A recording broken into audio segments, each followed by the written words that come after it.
ചേച്ചി അന്ന് തരിക്കഞ്ഞി കുറച്ച് നേരത്തെ കൊണ്ടുവന്നത്. അപ്പം എല്ലാം കൂടി ഒരുമിച്ച് കഴിക്കേണ്ട വിചാരിച്ചിട്ട് ഇന്ന് നോമ്പിന് തരിക്കഞ്ഞി ഇപ്പോൾ കഴിക്കണം. നിങ്ങൾക്ക് തരിക്കഞ്ഞി വേണ്ടേ?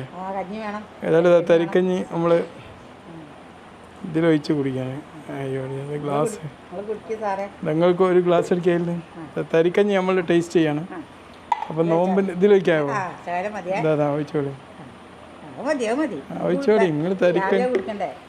ഇത് നോമ്പിന് നല്ല ഒരു ഹെൽത്തി ആണോ എന്ന് വെച്ച് കഴിഞ്ഞാൽ ഹെൽത്തി അല്ല എന്നൊന്നും പറയാൻ പറ്റില്ല.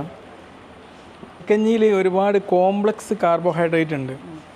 അപ്പോൾ അതുകൊണ്ട് എന്താവും, ഈ നോമ്പൊക്കെ തുറന്നാൽ നല്ല ശക്തമായിട്ടുള്ള എനർജി കിട്ടണമല്ലോ.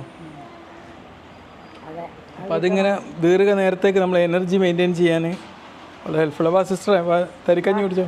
തരിക്കഞ്ഞിയിൽ എന്തൊക്കെ ഉണ്ട് എന്നറിയോ?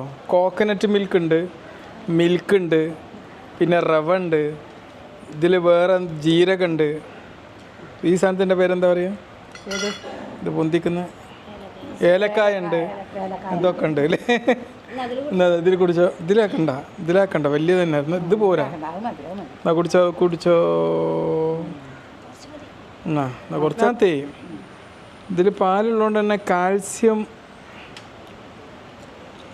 കുറച്ച് പേർക്കും കുടിക്കട്ടെ. കാൽസ്യവും പ്രോട്ടീനും ഉണ്ട് ഇതിൽ.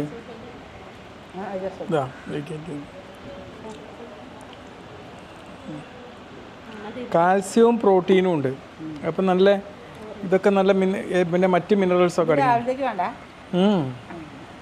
പിന്നെ ഇതിനകത്ത് നാരടങ്ങിയിട്ടുണ്ട്, ഒരുപാട് നാര്. നിങ്ങൾക്ക് നാര് ഫീൽ ചെയ്യുന്നില്ല അതിൽ? Okay, thank you. പിന്നെ ഇതിനകത്ത് ഈ റവയിൽ നാരടങ്ങിയിട്ടുണ്ടല്ലോ. പിന്നെ പഞ്ചസാര അല്ലേ, ചെറിയ ഏലക്കായ ഒക്കെ തന്നെയാണ്. മിൽക്കും ഒക്കെ എന്ത് ചെയ്യും, നല്ലൊരു ഒരു എനർജി മെയിൻറ്റെയിൻ ചെയ്യുന്നല്ല ഒക്കെ ആഡ് ചെയ്തിട്ടുണ്ട്. അപ്പം നമുക്ക് നല്ല കൊളസ്ട്രോൾ കിട്ടുന്ന, നല്ല കൊഴുപ്പ് കിട്ടുന്ന സാധനമാണല്ലോ നട്ട്സ്. അപ്പം അതിൻ്റെ ഗുണം വേറെയുണ്ട്. എന്തായാലും താങ്ക് യു. ഓക്കെ,